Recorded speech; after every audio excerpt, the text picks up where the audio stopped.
এদিকে ভাত বসিয়েছি আর এখন এদিকে করবো সবজি। তো কড়াইতে তেল দিয়ে নিয়েছি। আর আজকে করবো এই যে ধনের পাতা চাটনি, ধনের পাতা, টমেটো, পেঁয়াজ, রসুন, এই যে কাঁচা লঙ্কা, আদাটা অন্য সবজিতে দেবো, এর মধ্যে রেখেছি আর কি। তো হ্যালো ফ্রেন্ড, কেমন আছো সবাই? আশা করি সবাই ভালো আছো। তো চলো আমি রান্না করি, তোমরা দেখতে থাকো। তো দেখো তেল আমার গরম হয়ে গেছে, এবার দিয়ে দেবো পেঁয়াজগুলো।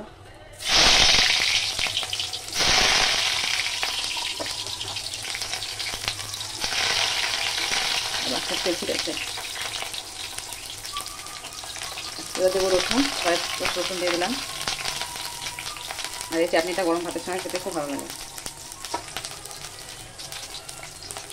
এবার কাঁচা লঙ্কা দিয়ে দিই, হালকা একটু ভেজে দিই, একটু ফুটবে নাহলে কাঁচা লঙ্কাগুলো। তো ঢাকনা খুলেছি এবার।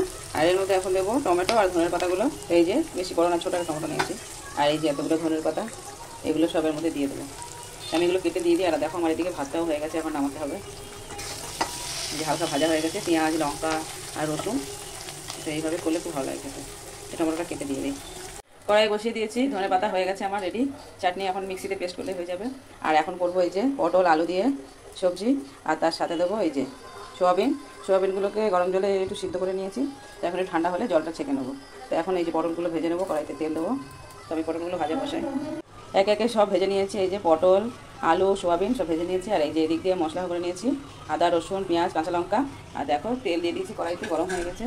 তো এখন দেবো এর মধ্যে এই যে জিরে, শুকনো লঙ্কা, তেজপাতা। এর মধ্যে দেবো এবার মশলাটা ঢেলে দেবো।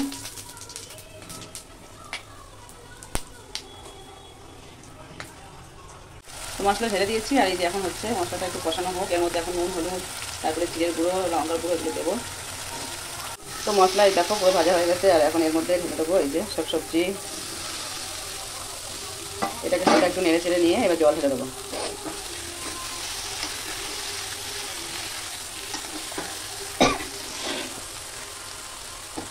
এটা ভালো করে এক হাতে হচ্ছে না, দু হাতে ভালো করে আমি ধরে এটাকে একটুখানি মশলাটাকে পুরো মিশিয়ে নিই। দু হাতে মশলাটাকে ভালো মিশিয়ে করে নিয়ে এবার জল ঢেলে দেবো।